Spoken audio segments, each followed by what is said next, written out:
Hello friends, welcome to Race academy.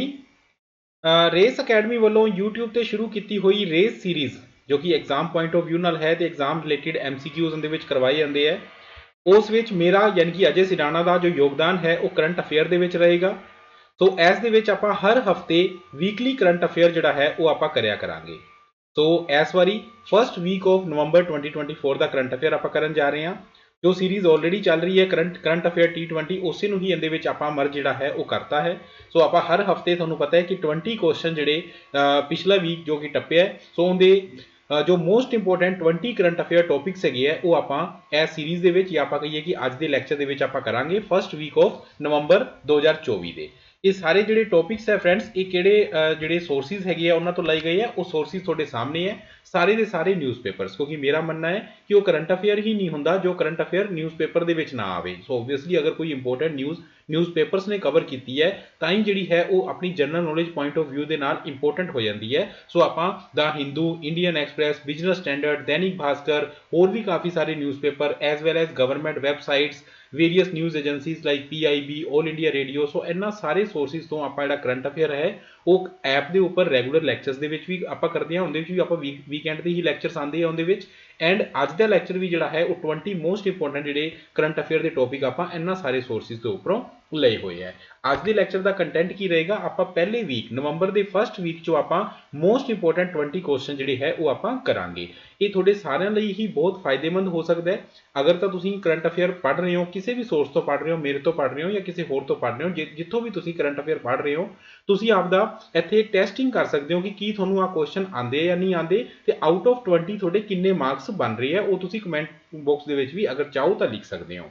And ਅਗਰ ਮੰਨ ਲਓ ਤੁਸੀਂ ਹੋਰ ਸਬਜੈਕਟ ਪੜ੍ਹ ਰਹੇ ਸੀਗੇ, ਤੁਸੀਂ ਇਸ ਵੀਕ ਦੇ ਕਰੰਟ ਅਫੇਅਰ ਨਹੀਂ ਦੇਖੇ ਜਾਂ ਫਿਰ ਤੁਸੀਂ ਥੋੜਾ ਜਿਹਾ ਇਸ ਚੀਜ਼ ਦੇ ਵਿੱਚ ਲੈ ਕੇ ਚੱਲਦੇ ਹੋ ਕਿ ਜਦੋਂ ਵੀ ਐਗਜ਼ਾਮ ਆਏਗਾ ਤਾਂ ਆਪਾਂ 3 ਜਾਂ 4 ਦਿਨ ਪਹਿਲਾਂ ਜਾਂ ਹਫਤੇ ਪਹਿਲਾਂ ਮੈਗਜ਼ੀਨ ਪੜ੍ਹ ਕੇ ਹੀ ਕਰਾਂਗੇ, ਉਹਨਾਂ ਲਈ ਵੀ ਇਹ ਲੈਕਚਰ ਕਾਫੀ ਬੈਨੀਫਿਟ ਹੋ ਸਕਦਾ ਹੈ ਕਿਉਂਕਿ ਤੁਹਾਨੂੰ ਪਤਾ ਲੱਗੇਗਾ ਕਿ ਇਸ ਹਫਤੇ ਪੂਰੀ ਦੁਨੀਆ ਦੇ ਵਿੱਚ ਕਰੰਟ ਅਫੇਅਰ ਦੇ ਵਿੱਚ ਕੀ ਚੀਜ਼ਾਂ ਹੋਈਆਂ। ਸੋ ਉਹ 20 ਟੌਪਿਕਸ ਤੁਹਾਡੇ ਲਈ ਬਹੁਤ ਜ਼ਿਆਦਾ ਫਾਇਦੇਮੰਦ ਰਹਿਣਗੇ। ਠੀਕ ਹੈ ਜੀ। ਸੋ ਅੱਛਾ ਰਹੇਗਾ ਕਿ ਤੁਸੀਂ ਇਹਨੂੰ ਐਜ਼ ਏ ਟੈਸਟ ਮੰਨ ਕੇ ਚੱਲੋ ਕਰੰਟ ਅਫੇਅਰ ਦਾ, ਬਟ ਆਪਾਂ ਟੈਸਟ ਨਹੀਂ, ਆਪਾਂ ਸਿੰਪਲੀ ਇਹ ਨਹੀਂ ਹੈ ਕਿ ਸਿਰਫ ਆਪਾਂ ਕੁਐਸਚਨ ਤੇ ਆਨਸਰ ਹੀ ਕਰਾਂਗੇ, ਆਪਾਂ ਉਹਨਾਂ ਦੀ ਐਕਸਪਲੇਨੇਸ਼ਨ ਵੀ ਕਰਾਂਗੇ ਤੇ ਐਸ ਲੈਕਚਰ ਦੀ PDF ਵੀ ਤੁਹਾਨੂੰ, ਤੁਸੀਂ ਕਰੰਟ ਅਫੇਅਰ ਦਾ ਟੈਲੀਗ੍ਰਾਮ ਗਰੁੱਪ ਜੁਆਇਨ ਕਰ ਲਓ, ਉਸ ਦੇ ਵਿੱਚ ਤੁਹਾਨੂੰ ਇਹਦੀ PDF ਵੀ ਜਿਹੜੀ ਹੈ ਉਹ ਮਿਲ ਜੇਗੀ। तो स्टार्ट करिए फ्रेंड्स, आप पहला क्वेश्चन तो स्टार्ट करते हैं। 20 क्वेश्चन आप करांगे। सो अगर तुम इनू एज ए टेस्ट लेके चल रहे हो तो कॉपी के उपर 1 तो लैके 20 तक सीरीयल नंबर लिखो तो मेरे आंसर देने तो पहला तुम आपका आंसर उत्थे जिहड़ा है वो फिक्स करो, यानी कि लॉक करो, ताकि तुहानूं पता लगे कि तुम क्वेश्चन का सही जवाब दे पा रहे हो या नहीं दे पा रहे। ठीक है फ्रेंड्स, चलिए फिर आप फर्स्ट क्वेश्चन आप देखते हैं, ये रहा अपनी स्क्रीन पर। सो फर्स्ट क्वेश्चन है जी, consider the following statement regarding Rashtriya Ekta दिवस। राष्ट्रीय एकता दिवस के नाल रिलेटेड दो स्टेटमेंट थोड़े सामने है। स्टेटमेंट नंबर 1 कहती है कि Rashtriya Ekta Diwas is observed every year on 31st of October to honour the birth anniversary of Sardar Vallabhbhai Patel. ਤੇ स्टेटमेंट नंबर 2 कहती है कि celebration was first observed in 2018 on the occasion of Sardar Patel's 143rd birth anniversary. Which of the statement given above is or are correct? A only 1, B only 2, C both 1 and 2 या D neither 1 nor 2। दो statement ਤੁਹਾਡੇ ਸਾਹਮਣੇ ਰਾਸ਼ਟਰੀ ਏਕਤਾ ਦਿਵਸ ਬਾਰੇ ਜਿਹੜੀਆਂ ਹੈ ਉਹ ਦਿੱਤੀਆਂ ਹੋਈਆਂ, ਤੁਸੀਂ ਦੱਸਣਾ ਹੈ ਵੀ ਇਹਨਾਂ ਚੋਂ ਕਿਹੜੀ ਸਟੇਟਮੈਂਟ ਸਹੀ ਹੈ ਜਾਂ ਕਿਹੜੀ ਸਟੇਟਮੈਂਟ ਗਲਤ ਹੈ। ਸੋ ਅਗਰ ਆਪਾਂ ਇਹਨੂੰ ਸੋਲਵ ਕਰੀਏ ਤਾਂ ਅਗਰ ਆਪਾਂ ਇਹਦਾ ਆਨਸਰ ਦੇਖੀਏ ਦੋਸਤੋ ਤਾਂ ਆਨਸਰ ਆਏਗਾ ਆਨਸਰ ਆਪਸ਼ਨ ਨੰਬਰ A यानी कि ओनली 1 स्टेटमेंट। सो अगर आप देखिए तो राष्ट्रीय एकता दिवस दोस्तों हर साल 31 अक्तूबर को होंगे, क्योंकि ये बर्थ एनिवर्सरी होंगी है first home minister and first deputy prime minister of India Sardar Vallabhbhai Patel जी की। सो सरदार वल्लभ भाई पटेल जी को लोह पुरुष भी कहा जाता है। तुहानूं पता है जो देश आज़ाद होया तो देश के तकरीबन 562 के करीब रियासतां सीगियां। अंग्रेज़ों ने तो जाती वारी उन्होंने 3 ऑप्शन जिहड़े है वो देते सीगे कि आइदर तुसीं आज़ाद रह सकते हो, आइदर तुसीं इंडिया के नाल मिल सकते हो या तुसीं पाकिस्तान के नाल मिल सकते हो। लेकिन इन्हां तीनों ऑप्शन के ही अगर आप कहीए तो इंडिया नाल मिलन वाला ऑप्शन तो चलो ठीक सीगा, बाकी दोनों ऑप्शन के ही देश के टुकड़े होने के आसार सीगे। सो उस दे विच कमान संभाली अपने सरदार वल्लभ भाई पटेल साहब ने। इन्होंने सरदार क्यों कहा जाता सीगा बाई द वे, एक इन्होंने ना बारडोली सत्याग्रह अंदोलन चलाया सीगा, उहदे विच इन्होंने सरदार की उपाधि उत्थों दी महिलावां ने दी सीगी। सो वल्लभ भाई पटेल जी ने जिहड़े है एक मुहिम चलाई जिहदे विच जिवें भी सामदान दन भेंट जिस तरह भी मतलब लगा के जिवें एक कहावत कहंदे हैगे है, सो उस तरह उन्होंने जिहड़ा है सारी ਸਾਰੀਆਂ ਦੀਆਂ ਸਾਰੀਆਂ ਰਿਆਸਤਾਂ ਨੂੰ ਮਨਾਇਆ ਇੰਡੀਆ ਦੇ ਵਿੱਚ ਸ਼ਾਮਿਲ ਹੋਣ ਤੇ। ਸੋ ਪਹਿਲੀ ਸਟੇਟਮੈਂਟ ਬਿਲਕੁਲ ਠੀਕ ਹੈਗੀ ਹੈ। ਦੂਸਰੀ ਸਟੇਟਮੈਂਟ ਦੀ ਗੱਲ ਕਰੀਏ ਤਾਂ 2018 ਨਹੀਂ ਆਏਗਾ, 2014 ਦੇ ਵਿੱਚ ਜਦੋਂ ਆਪਣੇ ਇੰਡੀਆ ਦੇ ਵਿੱਚ ਸਰਕਾਰ ਚੇਂਜ ਹੋਈ ਸੀ, 10 ਸਾਲਾਂ ਦੀ UPA ਗਵਰਨਮੈਂਟ ਤੋਂ ਬਾਅਦ NDA ਦਾ ਸ਼ਾਸਨ ਆਇਆ ਸੀਗਾ, 2014 ਤੋਂ ਹੀ ਚੇਂਜ ਕੀਤਾ ਗਿਆ ਸੀ 31 ਅਕਤੂਬਰ ਦਾ ਦਿਨ, ਜੋ ਪਹਿਲਾਂ ਇੰਟੀਗ੍ਰਿਟੀ ਦਿਵਸ ਹੁੰਦਾ ਸੀਗਾ, ਜਾਂ ਆਪਾਂ ਕਹੀਏ ਕਿ ਇਹਨੂੰ ਏਕਤਾ ਦਿਵਸ ਦੇ ਤੌਰ ਤੇ ਓਬਜ਼ਰਵ ਕਰਨ ਲੱਗ ਗਏ ਸੀ 2014 ਤੋਂ। ਫਿਰ ਉਸ ਤੋਂ ਬਾਅਦ 18 ਦੇ ਵਿੱਚ ਤਾਂ ਇਹ ਇੰਪੋਰਟੈਂਟ ਸੀਗਾ ਕਿ 2018 ਦੇ ਵਿੱਚ ਜੋ ਸਟੈਚੂ ਆਫ ਯੂਨਿਟੀ ਹੈ ਉਸ ਦੀ ਇਨੋਗ੍ਰੇਸ਼ਨ ਕੀਤੀ ਗਈ ਸੀਗੀ। ਸੋ ਇਹ ਸਾਰੀ ਚੀਜ਼ ਆਪਾਂ ਡਿਟੇਲ ਜੋ ਮੈਂ ਤੁਹਾਨੂੰ ਦੱਸਿਆ ਉਹ ਆਪਾਂ ਦੇਖ ਸਕਦੇ ਹਾਂ। 31 ਅਕਤੂਬਰ ਨੂੰ ਹੁੰਦਾ ਹੈ Rashtriya Ekta Diwas. So this is the birth anniversary of Sardar Vallabhbhai Patel, ਤੇ 2014 ਤੋਂ ਇਹਨੂੰ ਓਬਜ਼ਰਵ ਕੀਤਾ ਜਾ ਰਿਹਾ ਹੈ। ਠੀਕ ਹੈ, ਮੈਂ 1 ਮਿੰਟ ਲਈ ਆਪਦੇ ਆਪ ਨੂੰ ਸਾਈਡ ਤੇ ਕਰਦਾ ਤਾਂ ਕਿ ਤੁਹਾਨੂੰ ਸਾਰੀ ਜਿਹੜੀ PPT ਹੈ ਉਹ ਪੂਰੀ ਤਰ੍ਹਾਂ ਦਿਖੇ, ਕੋਈ ਦਿੱਕਤ ਨਾ ਆਵੇ ਤੁਹਾਨੂੰ। ਚਲੋ तो लेट अस सी, अगर आप आगे देखिए तो स्टैचू ऑफ यूनिटी ਜਿਹੜਾ 182 मीटर ਦਾ वर्ल्ड टॉलेस्ट स्टैचू है वो 2018 ਦੇ ਵਿੱਚ केवाड़िया गुजरात ਦੇ ਵਿੱਚ ਉਸ ਨੂੰ ਇਨੋਗ੍ਰੇਟ ਕੀਤਾ ਗਿਆ ਸੀ। अगर ਆਪਾਂ ਉਸ ਦੇ ਬਾਰੇ देखिए ਤਾਂ ਸਰਦਾਰ ਵੱਲਭ ਭਾਈ ਪਟੇਲ ਜੀ ਬਾਰੇ ਜੋ ਚੀਜ਼ਾਂ ਮੈਂ ਤੁਹਾਨੂੰ ਦੱਸੀਆਂ, ਈਵਨ ਬਾਰਡੋਲੀ ਸੱਤਿਆਗ੍ਰਹਿ ਵਾਲੀ ਵੀ, ਉਹ ਸਾਰਾ ਕੁਝ ਇੱਥੇ ਲਿਖਿਆ ਹੋਇਆ ਹੈ। ਤੇ ਨਾਲ ਹੀ ਤੁਸੀਂ ਸਟੈਚੂ ਆਫ ਯੂਨਿਟੀ ਵੀ ਦੇਖ ਸਕਦੇ ਹੋ, ਸਟੈਚੂ ਆਫ ਯੂਨਿਟੀ ਜਿਹਨੂੰ 2018 ਦੇ ਵਿੱਚ ਇਨੋਗ੍ਰੇਟ ਕੀਤਾ ਗਿਆ ਸੀਗਾ। ਇਹਨਾਂ ਨੂੰ ਆਇਰਨ ਮੈਨ ਆਫ ਇੰਡੀਆ ਕਿਹਾ ਗਿਆ, ਨਾਲ ਹੀ ਇਹਨਾਂ ਨੂੰ ਪੈਟਰਨ ਸੈਂਟ ਕਿਹਾ ਜਾਂਦਾ ਇਹਨਾਂ ਨੂੰ ਇੰਡੀਆ ਸਿਵਲ ਸਰਵੈਂਟਸ ਦਾ ਵੀ। ਠੀਕ ਹੈ ਜੀ, ਕਲੀਅਰ ਹੈ ਪਹਿਲਾ ਕੁਐਸਚਨ। ਅੱਗੇ ਚੱਲਦੇ ਹਾਂ। ਹੁਣ ਅੱਗੇ ਚੱਲਣ ਤੋਂ ਪਹਿਲਾਂ, ਕਿਉਂਕਿ ਆਪਾਂ ਡਿਟੇਲ ਵੀ ਨਾਲ ਡਿਸਕਸ ਕਰ ਰਹੇ ਹਾਂ, ਤਾਂ ਨਵੰਬਰ ਪਹਿਲੇ ਹਫਤੇ ਦੀ ਗੱਲ ਕਰੀਏ ਤਾਂ ਨਵੰਬਰ ਪਹਿਲੇ ਹਫਤੇ ਦੇ ਵਿੱਚ ਮੋਸਟ ਇੰਪੋਰਟੈਂਟ ਡੇਜ਼ ਆ ਵਾਲੇ ਆਏ, ਕਿਉਂਕਿ ਆਪਾਂ ਪਹਿਲਾਂ 31 ਅਕਤੂਬਰ ਦੀ ਗੱਲ ਕੀਤੀ, ਉਸ ਬਾਰੇ ਨਿਊਜ਼ ਤਾਂ 1 ਨਵੰਬਰ ਨੂੰ ਹੀ ਆਣੀ ਸੀ ਨਾ ਨਿਊਜ਼ਪੇਪਰ ਦੇ ਵਿੱਚ। ਉਸ ਤੋਂ ਬਾਅਦ ਅਗਰ ਆਪਾਂ ਨਵੰਬਰ ਦੇ ਫਸਟ ਵੀਕ ਦੇ ਡੇਜ਼ ਦੇਖੀਏ ਤਾਂ 1 ਨਵੰਬਰ ਹੁੰਦਾ ਹੈ ਵਰਲਡ ਵੀਗਨ ਡੇ। ਵੀਗਨ ਡੇ ਕੀ ਹੁੰਦਾ ਹੈ? ਦੇਖੋ ਅਲੱਗ-ਅਲੱਗ ਕੈਟੇਗਰੀ ਹੁੰਦੀ ਹੈ ਖਾਣ ਪੀਣ ਦੇ ਹਿਸਾਬ ਨਾਲ। ਕੁਝ ਲੋਕ ਕਹਿੰਦੇ ਕਿ ਮੈਂ ਨੋਨ ਵੈਜੀਟੇਰੀਅਨ ਆ, ਮੈਂ ਵੈਜੀਟੇਰੀਅਨ ਆ। ਕੁਝ ਨਵੀਂ ਟਰਮ ਚੱਲੀ ਹੈ ਐਗੀਟੇਰੀਅਨ, ਕਿ ਮੈਂ ਵੈਸੇ ਤਾਂ ਨੋਨ ਵੈਜੀਟੇਰੀਅਨ ਆ ਪਰ ਮੈਂ ਐਗ ਖਾ ਲੈਣਾ। ਇਸ ਤਰ੍ਹਾਂ ਦੀਆਂ ਟਰਮਸ ਹੁੰਦੀਆਂ। ਉਹਨਾਂ 'ਚੋਂ ਇੱਕ ਟਰਮ ਹੁੰਦੀ ਹੈ ਵੀਗਨ। ਵੀਗਨ ਜਿਹੜੀ ਟਰਮ ਹੁੰਦੀ ਹੈ ਉਹ ਇਹ ਹੁੰਦੀ ਹੈ ਕਿ ਉਹ ਜੋ ਲੋਕ ਆਪਦੇ ਆਪ ਨੂੰ ਵੀਗਨ ਕਹਿੰਦੇ ਆ ਉਹ ਐਨੀਮਲ ਦਾ ਕੋਈ ਵੀ ਪ੍ਰੋਡਕਟ ਨਹੀਂ ਖਾਂਦੇ। ਜਿਵੇਂ ਫੋਰ ਐਗਜ਼ਾਮਪਲ ਕਿ ਨਾ ਹੀ ਮਿਲਕ, ਨਾ ਹੀ ਪਨੀਰ, ਕੁਝ ਵੀ ਜਿਹੜੀ ਚੀਜ਼ ਹੈ ਜੋ ਕਿ ਐਨੀਮਲ ਤੋਂ ਮਿਲਦੀ ਹੈ ਆਪਾਂ ਨੂੰ, ਉਹ ਉਹਦਾ ਸੇਵਨ ਉਹ ਨਹੀਂ ਕਰਦੇ ਆ। ਸੋ ਉਹਨਾਂ ਨੂੰ ਵੀਗਨ ਕਹਿੰਦੇ ਆ। ਸੋ ਉਸ ਡੇ ਨੂੰ ਡੈਡੀਕੇਟ ਕਰਦੇ ਆ ਨਵੰਬਰ 1 ਦਾ ਵਰਲਡ ਵੀਗਨ ਡੇ। ਐਸੇ ਤਰੀਕੇ ਨਾਲ 2 ਨਵੰਬਰ ਹੁੰਦਾ ਹੈ international day to end impunity for crimes against journalist. ਜਿਵੇਂ ਮਈ ਦੇ ਵਿੱਚ ਪ੍ਰੈਸ ਫਰੀडम ਡੇ ਹੁੰਦਾ ਹੈ, ਪ੍ਰੈਸ ਫਰੀडम ਇੰਡੈਕਸ ਵੀ ਜਾਰੀ ਹੁੰਦਾ ਹੈ। ਸੋ ਉਹਦੇ ਵਿੱਚ 2 ਨਵੰਬਰ ਨੂੰ ਉਹਨਾਂ ਪੱਤਰਕਾਰਾਂ ਵਾਸਤੇ ਹੀ ਜਿਹੜੇ, ਯਾਨੀ ਕਿ ਕਹਿਣ ਦਾ ਮਤਲਬ ਪੱਤਰਕਾਰਾਂ ਦੇ ਖਿਲਾਫ ਅਗਰ ਕੋਈ ਕ੍ਰਾਈਮ ਹੁੰਦਾ ਹੈ ਉਸ ਨੂੰ ਰੋਕਣ ਵਾਸਤੇ, ਉਹਨਾਂ ਨੂੰ ਇੰਪਿਊਨਿਟੀ ਦੇਣ ਵਾਸਤੇ ਇਹ ਡੇ ਹੈ 2 ਨਵੰਬਰ। ਇਸੇ ਤਰ੍ਹਾਂ 3 ਨਵੰਬਰ ਹੁੰਦਾ ਹੈ ਵਰਲਡ ਜੈਲੀਫਿਸ਼ ਡੇ। 5 ਨਵੰਬਰ ਹੈ ਵਰਲਡ ਸੁਨਾਮੀ ਡੇ। 6 ਨਵੰਬਰ ਹੈ ਕਿ ਜਿੰਨੇ ਵੀ ਯੁੱਧ ਹੁੰਦੇ ਰਹਿਣ ਉਹਦਾ ਵਾਤਾਵਰਣ ਨੂੰ ਨੁਕਸਾਨ ਘੱਟ ਤੋਂ ਘੱਟ ਹੋਵੇ।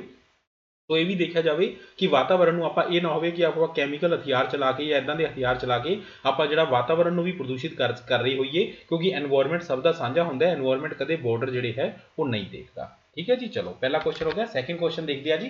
Consider the following statement regarding the Ayushman Bharat प्रधानमंत्री जन आरोग्य योजना PMJ कहते हैं short form they which for citizen age 70 years and above. 3 statement दी गई 1, 2 एंड 3। स्टेटमेंट नंबर 1 कहती है कि all citizen age 70 and above irrespective of income status are eligible for free treatment up to ₹5 lakh under expanded Ayushman Bharat प्रधानमंत्री Jan Arogya Yojana. Statement number 2 कहती है the scheme is currently implemented in all state and union territories of India। तो statement number 3 कहती है कि senior citizen under private health insurance for or employees state insurance scheme are also eligible to avail benefit under the expanded ABPMJ। Which of the statement given above is or are correct? 1 and 2, 1 and 3, 2 and 3 या 1, 2 and 3। Ayushman Bharat प्रधानमंत्री Jan Arogya Yojana recent ਦੇ ਵਿੱਚ ਇਹਦੇ ਵਿੱਚ ਇੱਕ change ਕੀਤਾ ਗਿਆ। PM ਸਾਹਿਬ ਨੇ ਇਸ ਨੂੰ ਇਨੋਗ੍ਰੇਟ ਕੀਤਾ। ਉਸ ਦੇ ਬਾਰੇ 3 ਸਟੇਟਮੈਂਟ ਦਿੱਤੀਆਂ ਗਈਆਂ। ਸੋ ਅਗਰ ਤੁਸੀਂ ਪੋਜ਼ ਕਰਨਾ ਚਾਹੁੰਦੇ ਹੋ ਪੋਜ਼ ਕਰਕੇ ਆਨਸਰ ਦੇ ਦਿਓ ਚੰਗੀ ਤਰ੍ਹਾਂ ਸਟੇਟਮੈਂਟ ਪੜ੍ਹ ਕੇ। ਸੋ ਰਾਈਟ ਆਨਸਰ ਜਿਹੜਾ ਹੈ ਦੋਸਤੋ ਇਹਦਾ ਉਹ ਹੈ 1 ਐਂਡ 3। ਹੁਣ ਆਪਾਂ ਇਹਦੀ ਥੋੜੀ ਜਿਹੀ ਡਿਟੇਲ ਕਰਦੇ ਹਾਂ। ਦੇਖੋ ਫਰੈਂਡਸ, ਰੀਸੈਂਟ ਦੇ ਵਿੱਚ 29 ਅਕਤੂਬਰ ਗਿਆ ਹੈ। 29 ਅਕਤੂਬਰ 29 ਅਕਤੂਬਰ ਨੂੰ ਜੋ ਹੈ ਇੰਡੀਆ ਦੇ ਵਿੱਚ ਕੀ ਸੈਲੀਬ੍ਰੇਟ ਹੋਇਆ? ਧਨਤੇਰਸ। ਧਨਤੇਰਸ। ਹੁਣ ਧਨਤੇਰਸ ਠੀਕ ਹੈ, ਇਹਨੂੰ ਸ਼ੋਪਿੰਗ ਦੇ ਨਾਲ ਕਾਫੀ ਜ਼ਿਆਦਾ ਜੋੜਿਆ ਜਾਂਦਾ ਹੈ। ਅਦਰਵਾਈਜ਼ ਨਾ ਜਿਹੜਾ ਧਨਤੇਰਸ ਹੈ ਨਾ ਇਹਦੇ 'ਚ ਵਰਡ ਧਨ ਜ਼ਰੂਰ ਆਉਂਦਾ ਹੈ, ਲੇਕਿਨ ਇਹ ਬਰਥ ਐਨੀਵਰਸਰੀ ਹੁੰਦੀ ਹੈ ਭਗਵਾਨ ਧਨਵੰਤਰੀ ਜੀ ਦੀ। ਧਨਵੰਤਰੀ ਜਿਹੜੇ ਹੈ ਕਿਹਾ ਜਾਂਦਾ ਕਿ ਜਦੋਂ ਸਮੁੰਦਰ ਮੰਥਨ ਹੋਇਆ ਸੀਗਾ ਤਾਂ ਧਨਵੰਤਰੀ ਜੀ ਪ੍ਰਗਟ ਹੋਏ ਸੀਗੇ ਤੇ ਧਨਵੰਤਰੀ ਜੀ ਨੂੰ ਆਯੁਰਵੇਦ ਦਾ ਗੋਡ ਕਿਹਾ ਜਾਂਦਾ ਹੈ। ਈਵਨ ਇਹਨਾਂ ਨੂੰ ਦੇਵਤਾਵਾਂ ਦਾ ਵੀ ਭਗਵਾਨ ਕਿਹਾ ਜਾਂਦਾ ਹੈ ਧਨਵੰਤਰੀ ਜੀ ਨੂੰ। ਸੋ ਅਗਰ ਆਪਾਂ ਧਨਵੰਤਰੀ ਜੀ ਜਿਹੜੀ ਹੈ ਉਹ ਗੱਲ ਕਰੀਏ ਤਾਂ ਉਹਨਾਂ ਦੀ ਬਰਥ ਐਨੀਵਰਸਰੀ ਦੇ ਉੱਪਰ ਆਯੁਰਵੇਦਾ ਡੇ ਵੀ ਸੈਲੀਬ੍ਰੇਟ ਕਰਦੇ ਹੈ। ਉਸੇ ਚੀਜ਼ ਨੂੰ ਸੈਲੀਬ੍ਰੇਟ ਕਰਦੇ ਹੋਏ ਪੀਐਮ ਸਾਹਿਬ ਨੇ ਕਾਫੀ ਚੀਜ਼ਾਂ ਜਿਹੜੀਆਂ ਹੈ ਹੈਲਥ ਨਾਲ ਰਿਲੇਟਿਡ ਉਹ ਉਹਨਾਂ ਦੀ ਸ਼ੁਰੂਆਤ ਕੀਤੀ। ਉਹਨਾਂ ਚੋਂ ਇੱਕ ਸੀ ਕਿ ਆਯੁਸ਼ਮਾਨ ਭਾਰਤ ਪ੍ਰਧਾਨ ਮੰਤਰੀ ਜਨ ਆਰੋਗਿਆ ਯੋਜਨਾ ਦੇ ਵਿੱਚ 70 ਸਾਲ ਤੋਂ ਉੱਪਰ ਜਿਹੜੇ ਸੀਨੀਅਰ ਸਿਟੀਜ਼ਨ ਹੈ ਉਹਨਾਂ ਸਭ ਨੂੰ ਸ਼ਾਮਿਲ ਕਰਨਾ ਇਰਰਿਸਪੈਕਟਿਵ ਆਫ देयर ਇਨਕਮ। ਜਿੰਨੀ ਵੀ ਉਹਨਾਂ ਦੀ ਇਨਕਮ ਹੈ ਇਹ ਚੀਜ਼ ਥੋੜੇ ਦਿਨ ਪਹਿਲਾਂ ਕੈਬਨਿਟ ਨੇ ਅਪਰੂਵ ਕੀਤੀ ਸੀਗੀ, ਲੇਕਿਨ ਇਹਨੂੰ ਪੂਰੀ ਤਰ੍ਹਾਂ ਅਗਰ ਆਪਾਂ ਇਨੋਗ੍ਰੇਸ਼ਨ ਦੀ ਗੱਲ ਕਰੀਏ ਇਸ ਚੀਜ਼ ਨੂੰ ਇੰਪਲੀਮੈਂਟ ਕਰਨ ਦੀ ਗੱਲ ਕਰੀਏ ਤਾਂ ਉਹ ਪੀਐਮ ਸਾਹਿਬ ਨੇ ਰੀਸੈਂਟਲੀ ਕੀਤੀ ਹੈ। ਸੋ ਜਿਵੇਂ ਤੁਸੀਂ ਆਨਸਰ ਦੇਖਿਆ ਪਹਿਲੀ ਸਟੇਟਮੈਂਟ ਵੀ ਬਿਲਕੁਲ ਠੀਕ ਹੈ ਤੇ ਜਿਹੜੀ ਤੀਸਰੀ ਸਟੇਟਮੈਂਟ ਹੈ ਉਹ ਵੀ ਬਿਲਕੁਲ ਠੀਕ ਹੈ। ਦੂਸਰੀ ਸਟੇਟਮੈਂਟ ਕਿਉਂ ਠੀਕ ਨਹੀਂ ਹੈ? ਕਿਉਂਕਿ ਤਿੰਨ ਜਿਹੜੀਆਂ ਸਟੇਟ ਜਾਂ ਯੂਨੀਅਨ ਟੈਰੀਟਰੀ ਹੈ ਜੋ ਇਸ ਸਕੀਮ ਨੂੰ ਇੰਪਲੀਮੈਂਟ ਨਹੀਂ ਕਰ ਰਹੀਆਂ। ਇੱਕ ਤਾਂ ਹੈ यूटी ਆਫ ਦਿੱਲੀ, ਇੱਕ ਹੈ ਦੋਸਤੋ ਵੈਸਟ ਬੰਗਾਲ, ਤੀਸਰੀ ਹੈ ਉੜੀਸਾ। ਉੜੀਸਾ ਜਿਹੜੀ ਹੈ ਉੱਥੇ ਰੀਸੈਂਟ ਦੇ ਵਿੱਚ ਹੁਣੇ ਹੀ ਜਿਹੜੇ ਮੋਹਨ ਮਾਝੀ ਜੀ ਸੀਐਮ ਬਣੇ ਹੈ ਤੇ ਬੀਜੇਪੀ ਦੀ ਸਰਕਾਰ ਆ ਗਈ ਹੈ। ਸੋ ਉੜੀਸਾ ਨੇ ਕਹਿਤਾ ਹੈ ਕਿ 2025 ਤੋਂ ਅਸੀਂ ਇਹ ਸਕੀਮ ਨੂੰ ਇੰਪਲੀਮੈਂਟ ਕਰਾਂਗੇ। ਸੋ ਉੜੀਸਾ ਤਾਂ ਨਿਕਲ ਗਿਆ ਵਿੱਚੋਂ। ਦਿੱਲੀ ਤੇ ਵੈਸਟ ਬੰਗਾਲ ਕਹਿੰਦੇ ਆ ਕਿ ਸਾਡੀ ਆਪ ਦੀ ਸਕੀਮ ਹੀ ਇੰਨੀ ਵਧੀਆ ਕਿ ਸਾਨੂੰ ਜ਼ਰੂਰਤ ਨਹੀਂ ਹੈ ਆਯੁਸ਼ਮਾਨ ਭਾਰਤ ਦੀ। ਸੋ ਤਾਂ ਕਰਕੇ ਇੱਥੇ ਆਲ ਲਿਖਿਆ ਹੋਇਆ all state and union territory, that's why second ਜਿਹੜੀ ਸਟੇਟਮੈਂਟ ਹੈ ਉਹ ਗਲਤ ਹੋ ਗਈ। ਜੋ ਮੈਂ ਤੁਹਾਨੂੰ ਸਾਰੀ ਡਿਟੇਲ ਦੱਸੀ ਹੈ ਉਹ ਇੱਥੇ ਹੈਗੀ ਹੈ। ਨਰਿੰਦਰ ਮੋਦੀ ਜੀ ਨੇ ਆਯੁਸ਼ਮਾਨ ਭਾਰਤ ਪੀਐਮ ਜਿਹੜਾ ਹੈ ਜਨ ਆਰੋਗਿਆ ਯੋਜਨਾ ਦਾ ਐਕਸਪੈਂਡਡ ਵਰਜ਼ਨ ਜਿਹੜਾ ਹੈ ਉਹ ਨਿਊ ਦਿੱਲੀ ਤੋਂ ਲਾਂਚ ਕੀਤਾ। ਕਈ ਵਾਰੀ ਇਹ ਵੀ ਆ ਜਾਂਦਾ ਵੀ ਕਦੋਂ ਲਾਂਚ ਕੀਤਾ, ਕਿੱਥੋਂ ਲਾਂਚ ਕੀਤਾ, ਨਿਊ ਦਿੱਲੀ ਤੋਂ ਆਯੁਰਵੇਦਾ ਡੇ ਦੇ ਉੱਪਰ। So PM expand health cover scheme to people age 70 and above, no income bar. ਇਹ ਦਾ ਹਿੰਦੂ ਨੇ ਦਿੱਤਾ। ਸੋ ਅਗਰ ਆਪਾਂ ਅਖਬਾਰ ਦੀ ਡਿਟੇਲ ਦੇਖੀਏ ਤਾਂ ਸਾਰਾ ਕੁਝ ਡਿਟੇਲ ਦੇ ਵਿੱਚ ਦਿੱਤਾ ਹੋਇਆ ਸੀਗਾ ਤੇ ਇੱਥੇ ਦਿੱਲੀ ਤੇ ਵੈਸਟ ਬੰਗਾਲ ਦੀ ਵੀ ਗੱਲ ਜਿਹੜੀ ਹੈ ਉਹ ਕੀਤੀ ਗਈ ਹੈ। ਠੀਕ ਹੈ, ਸੋ ਆ ਤੁਸੀਂ ਨੋਟਸ ਬਣਾ ਸਕਦੇ ਹੋ ਆਪਦੇ ਕੋਲੋਂ। ਫਿਰ ਆ ਸਾਰੀ ਚੀਜ਼ ਹੈ। ਉਸ ਤੋਂ ਬਾਅਦ ਅਗਰ ਆਪਾਂ ਕਹੀਏ ਤਾਂ ਨਾਲ ਹੀ ਪੀਐਮ ਸਾਹਿਬ ਨੇ ਯੂ ਵਿਨ ਪੋਰਟਲ ਨੂੰ ਵੀ ਨੇਸ਼ਨ ਵਾਈਡ ਜਿਹੜਾ ਰੋਲ ਆਊਟ ਹੁੰਦਾ ਕੀਤਾ ਹੈ। ਯੂ ਵਿਨ ਕੀ ਹੈ?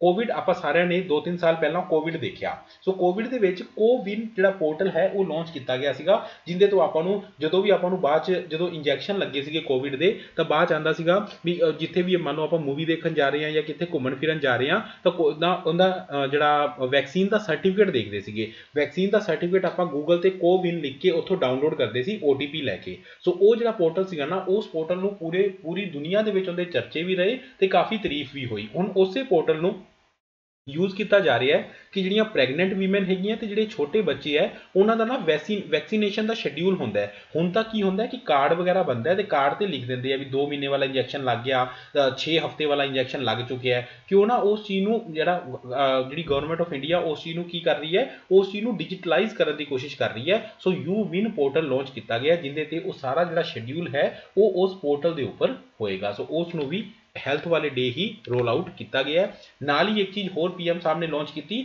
ਦੇਸ਼ का प्रकृति परीक्षण अभियान। ਇਹ ਪ੍ਰਕਿਰਤੀ ਹੈ, ਪ੍ਰਕਿਰਤੀ ਮਤਲਬ ਕਿਸੇ ਦੀ ਵੀ ਨੇਚਰ ਜਾਂ ਪਰ ਇਹ ਨੇਚਰ ਕਿਸ ਤਰ੍ਹਾਂ ਦੀ ਹੈ? ਹੈਲਥ ਦੀ ਨੇਚਰ। ਕਿਸੇ ਦੀ ਵੀ ਹੈਲਥ ਦੀ ਯਾਨੀ ਕਿ ਹਰ ਪਰਸਨ ਨੂੰ ਪ੍ਰੋਪਰ ਡਾਇਗਨੋਸ ਕੀਤਾ ਜਾਵੇ ਉਹ ਚੀਜ਼ ਵੀ ਸ਼ੁਰੂ ਕੀਤੀ ਜਾ ਰਹੀ ਹੈ, ਦੇਸ਼ का प्रकृति परीक्षण अभियान। ਇਹ ਸਾਰੀਆਂ ਚੀਜ਼ਾਂ ਆਪਾਂ ਆਲਰੇਡੀ ਐਪ ਦੇ ਵਿੱਚ ਜਿਹੜੀ ਆਪਾਂ ਕਰੰਟ ਅਫੇਅਰ ਕਰਦੇ ਹਾਂ ਉਹਨਾਂ 'ਚ ਆਪਾਂ ਬਹੁਤ ਹੀ ਡਿਟੇਲ ਦੇ ਵਿੱਚ ਇਹ ਸਾਰਾ ਕੁਝ ਆਲਰੇਡੀ ਕੀਤਾ ਹੋਇਆ ਹੈ। ਅੱਗੇ ਚੱਲਦੇ ਹਾਂ ਜੀ। ਨੈਕਸਟ ਸਪੋਰਟਸ ਨਾਲ ਰਿਲੇਟਡ ਨਿਊਜ਼ ਹੈ, ਵਿਚ ਪਲੇਅਰ ਵੌਨ ਵਿਮੈਨਸ ਬੈਲਨ ਡੀ ਔਰ ਅਵਾਰਡ 2024।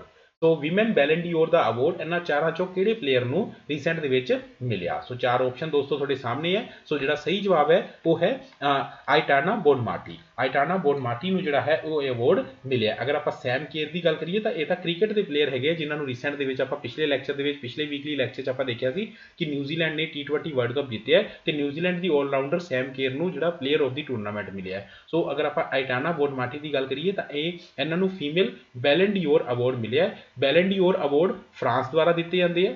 ਠੀਕ ਹੈ ਜੀ, ਫਰਾਂਸ ਦੁਆਰਾ ਹਰ ਸਾਲ ਇਹ ਅਵਾਰਡ ਦਿੱਤੇ ਜਾਂਦੇ ਆ ਜੋ ਕਿ ਬੈਸਟ ਫੁੱਟਬਾਲਰ ਹੁੰਦੇ ਆ। ਤੇ ਬੋਨਮਾਟੀ ਦੀ ਅਗਰ ਆਪਾਂ ਗੱਲ ਕਰੀਏ ਤਾਂ ਇਹ ਸਪੇਨ ਤੋਂ ਬਿਲੋਂਗ ਕਰਦੇ ਆ। ਸੋ ਅਗਰ ਆਪਾਂ ਦੇਖੀਏ ਤਾਂ ਮੈਨਸ ਕੈਟੇਗਰੀ ਦੇ ਵਿੱਚ ਵੀ ਕਿਹਨੂੰ ਮਿਲਿਆ ਤੁਸੀਂ ਆ ਦੇਖ ਸਕਦੇ ਹੋ, men's category, female category. So golden day for Spaniard. So ਦੋਨੋਂ ਹੀ ਸਪੇਨ ਦੇ ਹੀ ਪਲੇਅਰ ਸੀਗੇ ਜਿਨ੍ਹਾਂ ਨੂੰ ਮਿਲਿਆ।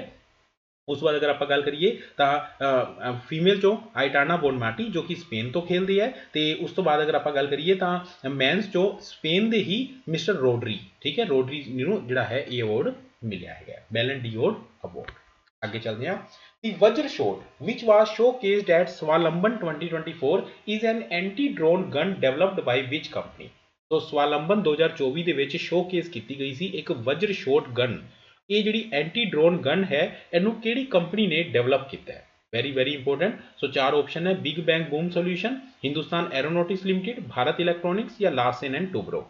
तो एंटी ड्रोन गन है, नाम है वज्र शॉट। एस ਨੂੰ ਜਿਹੜਾ ਲਾਂਚ ਕੀਤਾ ਹੈ ਕਿਹੜੀ ਕੰਪਨੀ ਨੇ ਬਣਾਇਆ, ਬਿਗ ਬੈਂਗ ਬੂਮ ਸੋਲੂਸ਼ਨ। ਸੋ ਇਸ ਤਰ੍ਹਾਂ ਦੀ ਇਹ ਗਨ ਹੈਗੀ ਹੈ ਜੋ ਕਿ ਹੈਂਡ ਹੈਲਡ ਹੈਗੀ ਹੈ, ਹਿਊਮਨ ਬੀਇੰਗ ਇਹਨੂੰ ਚੱਕ ਸਕਦਾ ਹੈ ਤੇ ਡਰੋਨ ਨੂੰ ਜਿਹੜਾ ਹੈ ਉਹ ਨਿਸ਼ਾਨਾ ਬਣਾ ਸਕਦਾ ਹੈ। ਸੋ ਇਹਦਾ ਨਾਮ ਹੈ ਵਜਰ ਸ਼ੋਟ। ਤੇ ਨੇਵੀ ਚੀਫ ਨੇ ਜਿਹੜੇ ਕਿ vice admiral navy chief admiral Dinesh Kumar Tripathi ਉਹਨਾਂ ਨੇ ਇਨੋਗ੍ਰੇਟ ਕੀਤਾ ਸੀਗਾ ਸਵਾਲੰਬਨ 2024 ਭਾਰਤ ਮੰਡਪਮ ਨਿਊ ਦਿੱਲੀ ਦੇ ਵਿੱਚ। ਉੱਥੇ ਬਿਗ ਬੈਂਗ ਬੂਮ ਸੋਲੂਸ਼ਨ ਨੇ ਇਹ ਵਾਲੀ ਗਨ ਨੂੰ ਸ਼ੋਕੇਸ ਕੀਤਾ ਤੇ ਮੌਕੇ ਤੇ ਹੀ ਨੇਵੀ ਨੇ ਇਸ ਨੂੰ ਪਰਚੇਜ਼ ਵੀ ਜਿਹੜਾ ਹੈ, ਜਾਂ ਆਪਾਂ ਕਹੀਏ ਕਿ ਮੌਕੇ ਤੇ ਹੀ ਇੰਡੀਅਨ ਆਰਮੀ ਨੇ ਤੇ 에ਅਰ ਫੋਰਸ ਨੇ ਇਸ ਨੂੰ ਪਰਚੇਜ਼ ਕਰ ਲਿਆ ਹੈ। ਯਾਨੀ ਕਿ ਉਹਨਾਂ ਨੂੰ ਮਤਲਬ ਉਹਨਾਂ ਨੂੰ ਅੱਛੀ ਲੱਗੀ ਤੇ ਉਹਨਾਂ ਨੇ ਜਿਹੜਾ ਹੈ ਜਾਂ ਫਿਰ ਉਹਨਾਂ ਦੇ ਕੰਮ ਦੀ ਲੱਗੀ, ਸੋ ਉਹਨਾਂ ਨੇ ਉਹਨੂੰ ਆਰਡਰ ਕਰਤਾ ਵਜਰ ਸ਼ੋਟ। ਅੱਗੇ ਚੱਲਦੇ ਆ ਜੀ। Shrub Law Festival celebrated in Bodh-Kharbu village is primarily a tribute to whom? चार ऑप्शन थोड़े सामने है, नाम पढ़ो। ਸਕਰਬ ਲਾ ਫੈਸਟੀਵਲ ਇਹ ਰੀਸੈਂਟ ਦੇ ਵਿੱਚ ਕਿਹੜੇ ਵਿਲੇਜ ਦੇ ਵਿੱਚ ਹੋਇਆ, ਬੋਧ ਖਾਰਬੂ ਵਿਲੇਜ ਦੇ ਵਿੱਚ।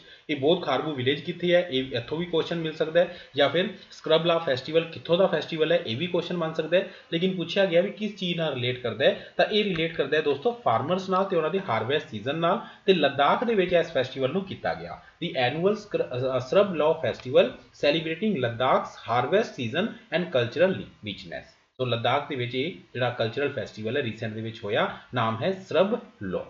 ਅੱਗੇ ਚੱਲਦੇ ਆ। Which organization built the two fast petrol vessel ਜਿਹਨੂੰ FPV ਕਹਿੰਦੇ ਆ, Adamya and Akshar, that were launched by the Indian Coast Guard? Hindustan shipyard limited, Mazagon dock ship builders या गोवा शिपयार्ड लिमिटेड या Garden Reach ship builders and engineer. So recent ਦੇ ਵਿੱਚ ਦੋ fast patrol vessel, ਇਹ petrol diesel ਵਾਲਾ ਨਹੀਂ ਹੈ, ਪੈਟਰੋਲ ਹੈ ਜਿਹੜਾ ਅਗਰ ਆਪਾਂ ਕਹੀਏ ਕਿ ਇਸ ਚੀਜ਼ ਨੂੰ ਜਿਵੇਂ ਆਪਾਂ ਕਰਦੇ ਹਾਂ ਨਾ ਕਿ ਚੌਕੀਦਾਰੀ ਕਰਦੇ ਆ, ਜਾਂ ਉਸ ਚੀਜ਼ ਨੂੰ ਜਿਹੜੀ ਉਹ ਅਗਰ ਆਪਾਂ ਕਹੀਏ ਕਿ ਰੇਕੀ ਲਗਾ ਲਓ, ਜਾਂ ਜਿਹੜੀ ਮਤਲਬ ਪੂਰੀ ਤਰ੍ਹਾਂ ਸੁਰੱਖਿਆ ਦੇ ਵਾਸਤੇ ਯੂਜ਼ ਕਰਦੇ ਆ ਫਾਸਟ ਪੈਟਰੋਲ ਵੈਸਲ। ਸੋ ਫਾਸਟ ਮਤਲਬ ਤੇਜ਼ ਚੱਲਣ ਵਾਲੀ ਪੈਟਰੋਲ ਵੈਸਲ ਇਹ ਹੈਗੀ ਹੈ, ਦੋ ਲਾਂਚ ਕੀਤੇ ਗਈਆਂ ਅਦम्य ਤੇ ਅਕਸ਼ਰ। ਸੋ ਇਹਨੂੰ ਬਣਾਇਆ ਕਿੰਨੇ ਹੈ, ਲਾਂਚ ਕਿੰਨੇ ਦੁਆਰਾ ਕੀਤਾ ਗਿਆ ਹੈ? ਸੋ ਇਹ ਬਣਾਈ ਹੈ ਜੀ ਦੋਸਤੋ ਕਿੰਨਾਂ ਨੇ ਬਿਲਡ ਕੀਤੀ ਹੈ, ਗੋਆ ਸ਼ਿਪਯਾਰਡ ਲਿਮਟਿਡ ਤੇ ਇੰਡੀਅਨ ਕੋਸਟ ਗਾਰਡ ਨੇ ਜੋ ਹੈ ਇਸ ਨੂੰ ਲਾਂਚ ਕੀਤਾ ਹੈ। ਸੋ ਆ ਤੁਸੀਂ ਦੇਖ ਸਕਦੇ ਹੋ ICG that is Indian cost guard, ਉਹਨਾਂ ਨੇ ਲਾਂਚ ਕੀਤੀ ਹੈ ਫਾਸਟ ਪੈਟਰੋਲ ਵੈਸਲ ਅਦम्य ਤੇ ਅਕਸ਼ਰ। ਸੋ ਅਦम्य ਤੇ ਅਕਸ਼ਰ ਨੂੰ ਗੋਆ ਸ਼ਿਪਯਾਰਡ ਲਿਮਟਿਡ ਨੇ ਬਣਾਇਆ। ਆ ਤੁਸੀਂ ਹੈਡਲਾਈਨ ਦੇ ਵਿੱਚ ਦੇਖ ਸਕਦੇ ਹੋ, ICG launches two fast petrol vessel with over 60% indigenous content built by Goa Shipyard Limited। Clear ਹੈ ਜੀ, ਕਿੰਨੀ ਸਪੀਡ ਹੈ, ਕਿੰਨੇ ਟਾਈਮ ਚੱਲ ਸਕਦੀ ਹੈ, ਉਹ ਸਾਰਾ ਤੁਸੀਂ ਇੱਥੇ ਦੇਖ ਸਕਦੇ ਹੋ, PDF ਤੁਹਾਨੂੰ ਮਿਲ ਜਾਏਗੀ। ਅੱਗੇ ਚੱਲਦੇ ਹਾਂ। In which of the following year Government of India had declared Ayurveda Day to be celebrated on the same day of Dhanteras? 2014, 2016, 2018 ਜਾਂ 2021? ਧਿਆਨ ਨਾਲ ਦੇਖੋ, ਹੁਣੇ ਜਦੋਂ ਆਪਾਂ PMJ ਅਗਰ ਆਪਾਂ ਕਹੀਏ ਕਿ ਆਯੁਸ਼ਮਾਨ ਭਾਰਤ ਯੋਜਨਾ ਦੀ ਆਪਾਂ ਗੱਲ ਕਰ ਰਹੇ ਸੀ, 70 ਸਾਲ ਤੋਂ ਉੱਪਰਲੇ ਸੀਨੀਅਰ ਸਿਟੀਜ਼ਨ ਦੀ ਬਾਰੇ ਆਪਾਂ ਗੱਲ ਕਰ ਰਹੇ ਸੀਗੇ, ਤਾਂ ਉਦੋਂ ਮੈਂ ਤੁਹਾਨੂੰ ਕਿਹਾ ਕਿ 29 ਅਕਤੂਬਰ ਨੂੰ ਧਨਤੇਰਸ ਸੀਗਾ ਤੇ ਉਸੇ ਦਿਨ ਹੀ ਧਨਵੰਤਰੀ ਜੀ ਦੀ ਜਿਹੜੀ ਹੈ ਬਰਥ ਐਨੀਵਰਸਰੀ ਹੁੰਦੀ ਹੈ। तो गवर्नमेंट ऑफ इंडिया ने ये डिसाइड किया कि आयुर्वेदा डे सैलीब्रेट करा करांगे। सो आयुर्वेदा डे सैलीब्रेट करन दा जिहड़ा डिसीजन सीगा वो किहड़े साल लिया गया इन्हां चारां चों? सो इहदा जवाब देखिए तो जवाब है 2016 साल 2016 ਦੇ ਵਿੱਚ ਜਿਹੜਾ ਹੈ ਉਹ ਇਹ ਡਿਸਾਈਡ ਕੀਤਾ ਗਿਆ ਕਿ ਧਨਤੇਰਸ ਵਾਲੇ ਦਿਨ ਹੀ ਆਪਾਂ ਆਯੁਰਵੇਦਾ ਡੇ ਸੈਲੀਬ੍ਰੇਟ ਕਰਿਆ ਕਰਾਂਗੇ। ਤੇ ਇਸ ਵਾਰੀ 9ਵਾਂ ਆਯੁਰਵੇਦਾ ਡੇ ਸੀਗਾ ਜੋ 29 ਅਕਤੂਬਰ ਨੂੰ ਹੋਇਆ ਤੇ ਉਹਦੀ theme C Ayurveda innovation for global health. Okay ਹੈ ਜੀ, ਅੱਗੇ ਚੱਲਦੇ ਆ। For the welfare of which of the following section of society PM One Bandhu Kalyan Yojana was launched? A. Tribal people, B. Below poverty line people, C. OBC communities या D. illiterate people? So PM One Bandhu Kalyan Yojana, तो ये ਜਿਹੜੀ scheme ਹੈ ਇਹ ਕਿਹੜੇ which section of the society ਵਾਸਤੇ launch ਕੀਤੀ ਗਈ ਸੀ? चार ऑप्शन थोड़े सामने है फ्रेंड्स। सही जवाब है ट्राइबल पीपल। सो ये नवी योजना है, तो ये योजना नवी नहीं है, इस योजना ने रीसेंट के ही आपके 10 साल पूरे किए हैं। सो अगर वन बंधु योजना की अगर आप गल करिए तो 6 अलग अलग स्टैप है। सब तो पहला है प्रधानमंत्री आदि आदर्श ग्राम योजना। सो जिथे ट्राइबल पीपल रेंदे हैं उन्होंने पिंडा तक बिजली, पानी, सड़क ये सारा कुछ पहुँचाना। फिर है PVTG PVTG ਵਾਸਤੇ ਜਿਹੜਾ ਪਾਰਟਿਕੂਲਰਲੀ ਜਿਹੜੀਆਂ ਪ੍ਰਜਾਤੀਆਂ ਹੁੰਦੀਆਂ ਜਾਂ ਆਪਾਂ ਕਹੀਏ ਕਿ ਜਿਹੜੀਆਂ ਜਨਜਾਤੀਆਂ ਹੁੰਦੀਆਂ ਉਹਨਾਂ ਚੋਂ ਵੀ ਕੁਝ ਇਹਦੀਆਂ ਜਨਜਾਤੀਆਂ ਚੂਜ਼ ਕੀਤੀਆਂ ਜਾਂਦੀਆਂ ਜਿਹੜੀਆਂ ਪਾਰਟਿਕੂਲਰਲੀ ਵਨਰੇਬਲ ਟ੍ਰਾਈਬਲ ਗਰੁੱਪ ਹੁੰਦੀ ਹੈ ਕਿ ਜਿਨ੍ਹਾਂ ਨੂੰ ਅਗਰ ਕੰਜ਼ਰਵ ਨਾ ਕੀਤਾ ਗਿਆ ਤਾਂ ਉਹਨਾਂ ਦਾ ਨਾਮੋ ਨਿਸ਼ਾਨ ਹੀ ਖਤਮ ਹੋ ਜਾਏਗਾ। ਸੋ ਇਦਾਂ ਦੀਆਂ ਤੁਸੀਂ ਦੱਸ ਸਕਦੇ ਹੋ ਕਿ ਇੰਡੀਆ ਦੇ ਵਿੱਚ ਕਿੰਨੀਆਂ PVTG ਹੈਗੀਆਂ 75। ਐਸੇ ਤਰੀਕੇ ਨਾਲ ਟ੍ਰਾਈਬਲ ਰਿਸਰਚ ਇੰਸਟੀਚਿਊਟ ਬਣਾਉਣਾ, pre matric post matric scholarship ਦੇਣਾ ਤੇ ਐਡਮਿਨਿਸਟ੍ਰੇਟਿਵ ਅਸਿਸਟੈਂਸ ਦੇਣਾ ਉਹਨਾਂ ਸਟੇਟਸ ਨੂੰ ਤਾਂ ਕਿ ਉਹ ਪ੍ਰੋਜੈਕਟ ਮੈਨੇਜਮੈਂਟ ਯੂਨਿਟ ਬਣਾ ਸਕਣ ਜਿੱਥੇ ਜਿੱਥੇ ਟ੍ਰਾਈਬਲ ਪੀਪਲ ਰਹਿੰਦੇ ਹੈਗੇ ਹੈ। ਸੋ ਪ੍ਰਧਾਨ ਮੰਤਰੀ ਵਨ ਬੰਧੂ ਕਲਿਆਣ ਯੋਜਨਾ 28 ਅਕਤੂਬਰ 2014 ਨੂੰ ਲਾਂਚ ਕੀਤੀ ਗਈ ਸੀ। ਰੀਸੈਂਟ ਦੇ ਵਿੱਚ ਇਹਨੇ 10 ਸਾਲ ਜਿਹੜੇ ਹੈ ਇਹਨੇ ਪੂਰੇ ਕੀਤੇ ਹੈ। ਐਸੇ ਦੇ ਤਹਿਤ ਹੋਰ ਵੈਲਫੇਅਰ ਸਕੀਮ ਕਿਹੜੀਆਂ ਟ੍ਰਾਈਬਲ ਪੀਪਲ ਵਾਸਤੇ ਇਕਲਵਿਆ ਮਾਡਲ ਰੈਜ਼ੀਡੈਂਸ਼ੀਅਲ ਸਕੂਲ ਬਣਾਏ ਗਏ ਹੈ ਪੂਰੇ ਦੇਸ਼ ਦੇ ਵਿੱਚ, ਜਿਵੇਂ ਕਿ ਜਵਾਹਰ ਨਵੋਦਿਆ ਵਿਦਿਆਲਿਆ ਹੁੰਦੇ ਆ ਉਸੇ ਤਰੀਕੇ ਨਾਲ ਟ੍ਰਾਈਬਲ ਪੀਪਲ ਵਾਸਤੇ ਇਕਲਵਿਆ ਮਾਡਲ ਰੈਜ਼ੀਡੈਂਸ਼ੀਅਲ ਸਕੂਲ ਬਣਾਏ ਗਏ ਹੈ। ਪ੍ਰਧਾਨ ਮੰਤਰੀ ਜਨਜਾਤੀय ਵਿਕਾਸ ਯੋਜਨਾ ਚਲਾਈ ਗਈ ਹੈ। ਸੋ ਇਸ ਤਰ੍ਹਾਂ ਦੀਆਂ ਚੀਜ਼ਾਂ ਸਾਰੀਆਂ ਟ੍ਰਾਈਬਲ ਪੀਪਲ ਵਾਸਤੇ ਹੈਗੀਆਂ।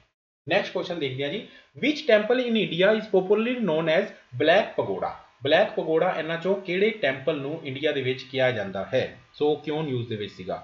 ਸੋ ਅਗਰ ਆਪਾਂ ਇਹਦੀ ਗੱਲ ਕਰੀਏ ਤਾਂ A Modhera sun temple, B Konark sun temple, C Tirupati temple ਜਾਂ D Virupaksha temple.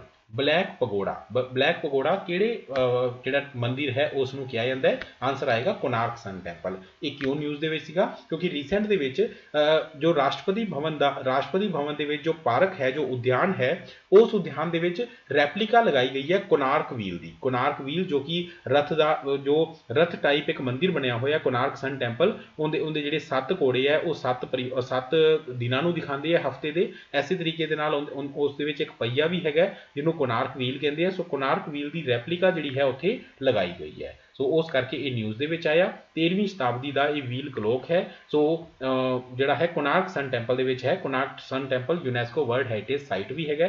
King Narasimha ਦੇਵ ਨੇ 13ਵੀਂ ਸ਼ਤਾਬਦੀ ਦੇ ਵਿੱਚ ਇਸ ਨੂੰ ਬਣਾਇਆ ਸੀਗਾ। ਸੋ ਰਥ ਰੂਪੀ ਇਹ ਇੱਕ ਜਿਹੜਾ ਹੈ ਉਹ ਮੰਦਿਰ ਹੈਗਾ। ਸੋ ਉਸ ਰਥ ਦੇ ਵਿੱਚ ਅਲੱਗ-ਅਲੱਗ ਪਹੀਏ ਜਾਂ ਆਪਾਂ ਕਹੀਏ ਕਿ ਅਲੱਗ ਘੋੜੇ ਜਿਹੜੇ ਹੈ ਉਹ 7, ਜਿਵੇਂ ਮੈਂ ਤੁਹਾਨੂੰ ਦੱਸਿਆ ਕਿ ਦਿਨਾਂ ਦੇ ਮੁਤਾਬਿਕ 7 ਘੋੜੇ ਉੱਥੇ ਲਗਾਏ ਗਏ ਹੈ। ਠੀਕ ਹੈ ਜੀ। ਸੋ ਇਹ ਤੁਸੀਂ ਧਿਆਨ 'ਚ ਰੱਖਣਾ ਹੈ। ਕਿਹੜਾ ਆਰਕੀਟੈਕਚਰ ਯੂਜ਼ ਕੀਤਾ ਗਿਆ ਉਹ ਵੀ ਤੁਸੀਂ ਸਾਰਾ ਇੱਥੇ ਦੇਖ ਸਕਦੇ ਹੋ। ਅੱਗੇ ਦੇਖਦੇ ਹਾਂ। Where will the 15th edition of exercise Vajra Prahar between India and US be conducted? A Umroi Meghalaya, B Rajasthan India, C Idaho USA ਜਾਂ D North Carolina USA। So 15ਵਾਂ edition of exercise Vajra Prahar recent ਦੇ ਵਿੱਚ ਹੋਇਆ। ਸੋ ਇਹ ਕਿੱਥੇ ਜਿਹੜਾ ਹੈ ਉਹ ਕਰਵਾਇਆ ਜਾ ਰਿਹਾ ਹੈ? ਸੋ ਬਹੁਤ ਟਾਈਮ ਕੀ ਬਹੁਤ ਘੱਟ ਹੀ ਐਗਜ਼ਾਮ ਹੁੰਦੇ ਆ ਜਿਨ੍ਹਾਂ ਦੇ ਵਿੱਚ ਹੁਣ ਸਿੰਪਲ ਪੁੱਛਿਆ ਜਾਂਦਾ ਹੈ ਕਿ ਆਹ ਐਕਸਰਸਾਈਜ਼ ਕਿਹੜੇ ਦੇਸ਼ ਵਿਚਕਾਰ ਹੁੰਦੀ ਹੈ, ਕਿਉਂਕਿ ਐਗਜ਼ਾਮੀਨਰ ਨੂੰ ਪਤਾ ਵੀ ਤੁਸੀਂ ਰੱਟੇ ਮਾਰ ਚੁੱਕੇ ਹੋ ਸਾਰੀ ਐਕਸਰਸਾਈਜ਼ ਦੇ। ਹੁਣ ਕੁਐਸਚਨ ਇਹ ਆਉਣ ਲੱਗ ਗਿਆ ਵੀ ਕਿੰਨਵਾਂ ਐਡੀਸ਼ਨ ਹੈ ਜਾਂ ਕਿੱਥੇ ਕਰਵਾਇਆ ਗਿਆ। ਸੋ ਇਹ ਐਕਸਰਸਾਈਜ਼ ਕਰਵਾਈ ਗਈ ਦੋਸਤੋ ਇਡਾਹੋ USA ਦੇ ਵਿੱਚ। ਸੋ ਵਜਰ ਪ੍ਰਹਾਰ ਇੰਡੀਆ ਤੇ US ਦੀ ਇਸ ਸਾਲ ਦੀ ਇਹ ਸੈਕਿੰਡ ਐਕਸਰਸਾਈਜ਼ ਹੈ। ਇਸ ਤੋਂ ਪਹਿਲਾਂ ਯੁੱਧ ਅਭਿਆਸ ਹੋਇਆ ਸੈਪਟੈਂਬਰ 2024 ਦੇ ਵਿੱਚ ਤੇ ਹੁਣ ਹੋ ਰਹੀ ਹੈ ਐਕਸਰਸਾਈਜ਼ ਜੋ ਕਿ 2 ਨਵੰਬਰ ਤੋਂ 22 ਨਵੰਬਰ ਤੱਕ ਹੋ ਰਹੀ ਹੈ ਇਡਾਹੋ USA ਦੇ ਵਿੱਚ। ਇਸ ਦਾ ਪਿਛਲਾ ਐਡੀਸ਼ਨ ਉਮਰੋਈ ਮੇਘਾਲਿਆ ਦੇ ਵਿੱਚ ਹੋਇਆ ਸੀਗਾ, ਤਾਂ ਆਪਸ਼ਨ ਦੇ ਵਿੱਚ ਬਣਾਇਆ। ਸੋ ਵਜਰ ਪ੍ਰਹਾਰ ਨਾਮ ਹੈ ਜੀ। ਅੱਗੇ ਚੱਲਦੇ। Famous economist doctor Vivek Debroy who recently passed away was awarded Padam Shri in which of the following year? 2014, 2015, 2016 ਜਾਂ 2017। ਡਾਕਟਰ ਵਿਵੇਕ ਡੈਬਰੋਏ ਰੀਸੈਂਟ ਦੇ ਵਿੱਚ ਇਹਨਾਂ ਦਾ ਨਿਧਨ ਹੋਇਆ। ਬਹੁਤ ਹੀ ਪੋਪੂਲਰ ਫਿਗਰ ਸੀਗੇ ਫਰੈਂਡਸ। 2017 ਤੋਂ ਲੈ ਕੇ ਹੁਣ ਤੱਕ ਆਪਦੀ ਡੈਥ ਤੱਕ ਇਹ PM ਸਾਹਿਬ ਦੀ ਜਿਹੜੀ ਇਕਨੋਮਿਕ ਐਡਵਾਈਜ਼ਰੀ ਕਾਊਂਸਿਲ ਸੀਗੀ ਉਸ ਦੇ ਚੇਅਰਪਰਸਨ ਸੀਗੇ, ਯਾਨੀ ਕਿ ਇੰਡੀਅਨ ਇਕਨੋਮੀ ਦੇ ਵਿੱਚ ਬਹੁਤ ਵੱਡਾ ਨਾਮ ਸੀਗੇ ਡਾਕਟਰ ਵਿਵੇਕ ਡੈਬਰੋਏ। ਇਹਨਾਂ ਦਾ 69 ਈਅਰ ਦੀ ਏਜ ਦੇ ਵਿੱਚ ਰੀਸੈਂਟ ਦੇ ਵਿੱਚ ਨਿਧਨ ਹੋਇਆ ਤੇ ਆਪਦੇ ਕਰੀਅਰ ਦੇ ਵਿੱਚ ਇਹਨਾਂ ਨੂੰ ਪਦਮ ਸ਼੍ਰੀ ਅਵਾਰਡ ਦਿੱਤਾ ਗਿਆ ਸੀ 2015 ਦੇ ਵਿੱਚ। ਆਹ ਦੇਖ ਸਕਦੇ ਹੋ ਤੁਸੀਂ ਡਾਕਟਰ ਵਿਵੇਕ ਡੈਬਰੋਏ ਤੇ ਜੋ ਚੀਜ਼ਾਂ ਮੈਂ ਤੁਹਾਨੂੰ ਦੱਸੀਆਂ ਇਹ ਸਾਰਾ ਤੁਸੀਂ ਦੇਖ ਸਕਦੇ ਹੋ। ਇਹ ਨੀਤੀ ਆਯੋਗ ਦੇ ਵੀ ਫੁੱਲ ਟਾਈਮ ਮੈਂਬਰ ਰਹੇ 2015 ਤੋਂ ਲੈ ਕੇ 2019 ਤੱਕ। ਕਾਫੀ ਸਾਰੀਆਂ ਬੁੱਕਸ ਇਹਨਾਂ ਨੇ ਲਿਖੀਆਂ ਆਪਦੀ ਲਾਈਫ ਦੇ ਵਿੱਚ। ਉਸ ਤੋਂ ਬਾਅਦ ਸਭ ਤੋਂ ਇੰਪੋਰਟੈਂਟ ਇਹ ਰਿਹਾ ਕਿ ਇਹਨਾਂ ਨੇ ਆਪਦੀ ਲਾਈਫ ਦੇ ਵਿੱਚ ਚਾਰੋਂ ਵੇਦ, ਪੁਰਾਣ ਤੇ 11 ਮੇਜਰ ਉਪਨਿਸ਼ਦ ਇਹਨਾਂ ਸਾਰਿਆਂ ਦਾ ਜਿਹੜਾ ਹੈ ਉਹ ਉਹਨਾਂ ਦਾ ਟ੍ਰਾਂਸਲੇਸ਼ਨ ਇੰਗਲਿਸ਼ ਦੇ ਵਿੱਚ ਕੀਤਾ ਸੀਗਾ। ਠੀਕ ਹੈ ਜੀ। ਨੈਕਸਟ ਕੁਐਸਚਨ ਹੈ ਜੀ, justice KS ਪੁੱਟਾਸਵਾਮੀ who recently passed away, was known for his role in which landmark Supreme Court judgment in India? जिस तरीके नाल आपां डॉक्टर विवेक डेब्रॉय साहब की गल करी, उस तरीके दे नाल एक होर फेमस पर्सनैलिटी का निधन ऐसे हफ्ते होया जिन्हां दा नाम सीगा जस्टिस KS पुट्टास्वामी। सो इन्हां नूं किहड़ी लैंडमार्क जजमेंट वास्ते जानिया जांदा है? चार ऑप्शन दोस्तों थोड़े सामने है, तुसीं दस सकदे हो ABCD, इन्हां चों की जवाब आएगा? तो राइट आंसर जिहड़ा है वो आएगा D, declaration of right to privacy as a fundamental right. इन्होंने काफ़ी हद तक जिहड़ा है वो इन्होंने पैटीशनस वगैरह लगाइया, काफ़ी सारिया पैटीशन लगाइया ताकि जिहड़ा राइट टू प्राइवेसी है उसनूं फंडामेंटल राइट मन्निया जाए। ये सीगे justice KS Puttaswamy, a dedicated champion of privacy rights in India. इन्हां दा रीसेंट दे विच निधन होया। करनाटका हाई कोर्ट के ये जस्टिस सीगे, 98 साल की उम्र के इन्हां दा निधन होया फ्रेंड्स। ओके है, तो अगर आप राइट टू प्राइवेसी नूं कहीए तो सुप्रीम कोर्ट ने मन्निया सीगा कि right to privacy fundamental right है, तो आर्टिकल 21 जो कि protection of life and personal liberty है उस दे अंडर ही आता है। आगे देखते हैं, first synchronous census in India was held in the year 1881। Who was the census commissioner of this first census in India? A Lord Dalhousie, B Adam Armstrong, C WC Plowden या D WD नियोस्ट्रॉन्ग। तो 1881 ਦੇ ਵਿੱਚ ਪਹਿਲੀ ਸਿੰਕਰੋਨਸ senses ਹੋਈ India ਦੇ ਵਿੱਚ। तो पहला वैसे अगर आप पढ़िए तो 1872 ਦੇ ਵਿੱਚ ਇੰਡੀਆ ਦੇ ਵਿੱਚ ਪਹਿਲੀ ਸੈਂਸਸ ਹੋਈ ਸੀ, but that was non synchronous. उस तो बाद जो परमानेंट कर दी गई तो यह कह दिया गया कि 1881 तो बाद हर 10 साल बाद जी सेंसस है वो करवाई जाएगी। सो 1881 ਨੂੰ ही पहली सेंसस सिंक्रोनस सेंसस मन्निया जाता है। उस टाइम ਤੇ इंडिया के सेंसस कमिश्नर कौन थे? चार ऑप्शन थोड़े सामने है कि राइट आंसर इज WC प्लोडेन। ये क्वेश्चन क्यों बनया दोस्तों इस हफ्ते? क्योंकि गवर्नमेंट ऑफ इंडिया ने यह चीज़ कही है कि 2025 के स्टार्टिंग तो ही जो अपनी सेंसस पेंडिंग है जो 2021 होनी सी कोविड की वजह नहीं हो पाई, वो सेंसस जी है वो 2025 तो स्टार्ट की जाएगी। आगे गल करते हैं, consider the following statements regarding exercise Garuda Shakti. Garuda शक्ति 24 एक्सरसाइज बारे दो स्टेटमेंट थोड़े सामने है। पहली स्टेटमेंट कहती है कि exercise is conducted between India and Indonesia. दूसरी कहती है कि ये इस बारी जी है वो इजानटुंग जकार्ता इंडोनेशिया हुई है। So which of the statement given above is और आर करेक्ट? दसो पहली सही है, दूसरी सही है, दोनों सही है या दोनों ही गलत है? सो इनका जो सही जवाब आएगा दोस्तों वो आएगा दोनों ही स्टेटमेंट ठीक है। गरुड़ शक्ति इंडिया ते इंडोनेशिया की एक्सरसाइज है। अगर सिर्फ शक्ति एक्सरसाइज पूछी जाए तो वो इंडिया ते फ्रांस की होंगी है। अगर इतने गरुड़ की जगह पर मित्र लगा दिता जाए मित्र शक्ति तो वो इंडिया ते श्रीलंका की है। सो इंडिया एंड इंडोनेशिया की एक्सरसाइज गरुड़ शक्ति इस साल इंडोनेशिया हुई हैगी है। सो अगर आप इहदे बारे देखिए तो एक्सरसाइज गरुड़ शक्ति सो इंडिया के 25 पर्सन गए हैं 1 तो लैके 12 नवंबर तक जकार्ता इंडोनेशिया हो रही है। आगे चलते हैं जी, what is the HiBox mobile app scam? चार ऑप्शन थोड़े सामने है, तुसीं दसना है भी एक स्कैम काफ़ी ज़्यादा न्यूज़ के आ रही है, करोड़ों रुपए का 1000 करोड़ का स्कैम है HiBox mobile app scam. So ये चार ऑप्शन थोड़े सामने है, पढ़ लो, पोज करके पढ़ लो, अदरवाइज मैं थोड़ा सही जवाब दसूंगा। इनका सही जवाब है दोस्तों a scheme that promised extremely high returns on the investment. एक स्कीम आई, एक ऐप लॉन्च की हाई बॉक्स मोबाइल ऐप। पहला तो लोगों ने उन्ना ज़्यादा विश्वास नहीं किया, बट कुछ यूट्यूबर्स कुछ इन्फ्लुएंसर जिहड़े है वो इहदी एडवरटाइजमेंट करन लग गए, जिन्हां चों एक मेन पर्सनैलिटी रही भारती जो कॉमेडियन भारती है उन्होंने भी इसकी एडवरटाइजमेंट की। बट होया कि लोगों को शुरू तो कुछ ना कुछ इन्वेस्टमेंट मिली, जो रिटर्न मिली, लेकिन हौली हौली जो पैसे ज़्यादा इकट्ठे हो गए इन्हों को 1000 करोड़ रुपया लैके ये रफू चक्कर हो गए। सो इतों आपको एग्जाम के नाल नाल ये भी सीख मिलती है भी इदा की कुछ भी जी कोई फॉल्स ऐप होंगी है या फिर अगर आप कहिए कि कुछ लिंक्स होंगे है उन्होंने आप बिना वजह क्लिक ना करिया करिए, तो हर एक ऐप से आप इस तरह का विश्वास जोड़ा है वो ना करिए। So HiBox app scam recent के होया है, ठीक है। हज़ारों लोगों को चूना लगा के वो 1000 करोड़ रुपया लैके फरार हो चुके हैं। अगे चलते हैं, What two Guinness book which of the two Guinness book records were set during the 8th edition of Deepotsav in Ayodhya Uttar Pradesh? सो अयोध्या उत्तर प्रदेश के 8वां दीपोत्सव उत्सव होया, उनके किहड़े-किहड़े दो गिनीज वर्ल्ड रिकॉर्ड जिहड़े है वो बने? सो चार ऑप्शन थोड़े सामने है दोस्तों, चारों ऑप्शन चाहे वीडियो को पॉज करके पढ़ लो, अदरवाइज देखो इनका जो आंसर है वो है B, that is most people performing aarti simultaneously and largest display of oil lamps. 25 lakh ਜਿਹੜੇ ਦੀਵੇ ਹੈ ਤੇਲ ਦੇ ਦੀਵੇ ਉਹ ਜਗਾਏ ਗਏ ਤੇ ਇੱਕੋ ਟਾਈਮ ਦੇ ਉੱਪਰ 1000 ਤੋਂ ਵੱਧ ਜਿਹੜੇ ਮੈਂ ਆਪਾਂ ਹੁਣੇ ਤੇ ਦੇਖਦੇ ਹਾਂ Deepotsav in Ayodhya set to new Guinness world record. So 1121 ਜਿਹੜੇ ਵੇਦਾਚਾਰਿਆ ਹੈ ਨਾ ਉਹਨਾਂ ਨੇ ਮਿਲ ਕੇ ਇੱਕੋ ਟਾਈਮ ਦੇ ਉੱਪਰ ਆਰਤੀ ਕੀਤੀ ਤਾਂ ਕਰਕੇ ਇਹ ਵੀ ਰਿਕਾਰਡ ਬਣਿਆ ਤੇ 25 ਲੱਖ ਦੀਵੇ ਜਗਾਉਣ ਦਾ ਰਿਕਾਰਡ ਵੀ ਜਿਹੜਾ ਹੈ ਉੱਤਰ ਪ੍ਰਦੇਸ਼ ਦੇ ਅਯੋਧਿਆ ਦੇ ਵਿੱਚ ਇਸ ਸਾਲ ਦੀਵਾਲੀ ਤੇ ਦੀਪੋਤਸਵ ਦੇ ਉੱਪਰ ਇਹ ਬਣਿਆ ਕਿਉਂਕਿ ਰਾਮ ਮੰਦਿਰ ਦੀ ਪ੍ਰਾਣ ਪ੍ਰਤਿਸ਼ਠਾ ਜਿਹੜੀ ਕਿ 22 ਜਨਵਰੀ 2024 ਨੂੰ ਹੋਈ ਸੀਗੀ ਉਸ ਤੋਂ ਬਾਅਦ ਦੀ ਇਹ ਪਹਿਲੀ ਦੀਵਾਲੀ ਸੀਗੀ ਤੇ ਪਹਿਲੀ ਦੀਵਾਲੀ ਤੇ ਆਹ ਦੋ record Guinness book of world record ਦੇ ਵਿੱਚ ਸ਼ਾਮਿਲ ਕੀਤੇ ਗਏ ਹੈ। ਅੱਗੇ ਚੱਲਦੇ ਹਾਂ। Who is the author of the biography Ratan Tata a life? Gopal Krishna Gandhi, Ramachandran Guha, Thomas Mathew ਜਾਂ Rajmohan Gandhi. So Ratan Tata a life ਇਸ ਨਾਮ ਦੀ ਬਾਇਓਗ੍ਰਾਫੀ, ਆਟੋਬਾਇਓਗ੍ਰਾਫੀ ਨਹੀਂ ਹੈ, ਸਵੈ ਜੀਵਨੀ ਨਹੀਂ ਹੈ, ਜੀਵਨੀ ਹੈ ਰਤਨ ਟਾਟਾ ਜੀ ਦੀ ਲਾਈਫ ਦੇ ਉੱਪਰ ਇਹ ਲਾਈਫ ਨਾਮ ਦੀ ਬੁੱਕ ਲਿਖੀ ਹੈ ਕਿਸੇ ਨੇ, ਇਹਨਾਂ ਦੀ ਜੀਵਨੀ ਲਿਖੀ ਹੈ। ਉਹ ਇਹਨਾਂ ਚਾਰਾਂ ਚੋਂ ਕੌਣ ਹੈਗੇ ਆ? ਉਹ ਹੈਗੇ ਜੀ ਥੋਮਸ ਮੈਥਿਊ ਜੋ ਫਾਰਮਰ ਬਿਊਰੋਕਰੇਟ ਹੁੰਦੇ ਸੀਗੇ ਤੇ ਉਹ ਰਤਨ ਟਾਟਾ ਜੀ ਦੀ ਲਾਈਫ ਬਾਰੇ ਜਾਣਦੇ ਸੀਗੇ। ਸੋ ਕਾਫੀ ਕੁਝ ਉਹਨਾਂ ਨੇ ਉਸ ਬੁੱਕ ਦੇ ਵਿੱਚ ਲਿਖਿਆ ਹੈ। ਵੈਸੇ ਵੀ ਹੋਰ ਵੀ ਇੱਕ ਬੁੱਕ ਨਿਊਜ਼ ਦੇ ਵਿੱਚ ਰਹੀ, ਅਗਰ ਆਪਾਂ ਇਸ ਹਫਤੇ ਦੀ ਇੰਪੋਰਟੈਂਟ ਬੁੱਕਸ ਦੀ ਗੱਲ ਕਰੀਏ ਤਾਂ ਉਹ ਦੋ ਬੁੱਕਸ ਰਹੀਆਂ। ਉਹਨਾਂ ਚੋਂ ਇੱਕ ਤਾਂ ਹੈ new biography of Ratan Tata a life ਜਿਹੜੀ ਕਿ ਰਿਟਾਇਰਡ ਬਿਊਰੋਕਰੇਟ ਥੋਮਸ ਮੈਥਿਊ ਸਾਹਿਬ ਨੇ ਲਿਖੀ ਹੈਗੀ ਹੈ। ਦੂਸਰੀ ਜਿਹੜੀ ਬੁੱਕ ਨਿਊਜ਼ ਦੇ ਵਿੱਚ ਰਹੀ ਉਹ ਫੇਮਸ ਆਥਰ ਰਾਮਾਚੰਦਰਨ ਗੁਹਾ ਜੀ ਦੀ ਲਈ ਜਿਹਦਾ ਨਾਮ ਸੀ speaking with nature the origin of Indian environmentalist। ਸੋ ਇਹ ਵੀ ਕਿਤਾਬ ਬੜੀ ਇੰਪੋਰਟੈਂਟ ਹੈਗੀ ਹੈ। ਠੀਕ ਹੈ ਜੀ, ਅੱਗੇ ਚੱਲਦੇ ਹਾਂ। What is the primary aim of the Deepam 2 scheme launched in Andhra Pradesh? ਸੋ ਇਸ ਹਫਤੇ ਆਂਧਰਾ ਪ੍ਰਦੇਸ਼ ਦੇ ਵਿੱਚ ਇੱਕ ਸਕੀਮ ਲਾਂਚ ਕੀਤੀ ਗਈ ਜਿਹਦਾ ਨਾਮ ਹੈ Deepam 2 and the main objective ਕੀ ਹੈ? ਸੋ ਚਾਰ ਆਪਸ਼ਨ ਤੁਹਾਡੇ ਸਾਹਮਣੇ ਹੈ, ਪੜੋ ਚਾरों ਆਪਸ਼ਨ ਤੇ ਆਂਸਰ ਦਿਓ। ਆਂਸਰ ਹੈ ਦੋਸਤੋ ਸੀ, that is to provide eligible beneficiaries with 3 gas cylinder per annum। ਸੋ ਆਂਧਰਾ ਪ੍ਰਦੇਸ਼ ਦੇ ਸੀਐਮ ਐਨ ਚੰਦਰਬਾਬੂ ਨਾਇਡੂ ਸਾਹਿਬ ਉਹਨਾਂ ਨੇ ਇੱਕ ਸਕੀਮ ਲਾਂਚ ਕੀਤੀ ਜਿਹਦਾ ਨਾਮ ਰੱਖਿਆ ਦੀਪਮ 2। ਦੀਪਮ 2 ਦੇ ਤਹਿਤ ਜੋ ਐਲੀਜੀਬਲ ਬੈਨੀਫੀਸ਼ਰੀਜ਼ ਹੈ ਉਹਨਾਂ ਨੂੰ 1 ਸਾਲ ਦੇ 3 ਸਿਲੰਡਰ ਯਾਨੀ ਕਿ ਹਰ 4 ਮਹੀਨੇ ਬਾਅਦ ਇੱਕ ਸਿਲੰਡਰ ਜਿਹੜਾ ਹੈ ਉਹ ਪ੍ਰੋਵਾਈਡ ਕੀਤਾ ਜਾਏਗਾ। ਅੱਗੇ ਚੱਲਦੇ ਹਾਂ। Which of the following city of India is selected as the location for India's first space analog mission? A. Great Nicobar, B. ले, C. सोनमर्ग या D. कवाराती आयरलैंड लक्षद्वीप।